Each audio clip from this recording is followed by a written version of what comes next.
గీతతో కోట్ల మందికి దారి చూపించిన అతనికన్నా గురువెవరు?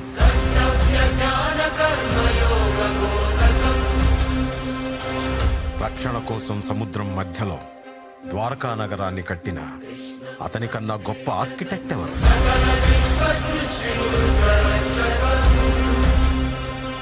చూపుతోనే మనసులోని మాట చెప్పే అతనికన్నా గొప్ప సైకాలజిస్ట్ ఎవరు? వేణుగానంతోనే గోవుల్ని గోపికల్ని కట్టిపడేసే అతన్ని మించిన మ్యూజిషియన్ ఎవరు?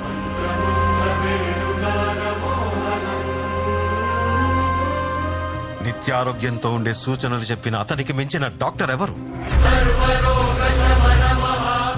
ధర్మం కోసం యుద్ధం చేయమని చెప్పిన అతన్ని మించిన వీరుడెవరు?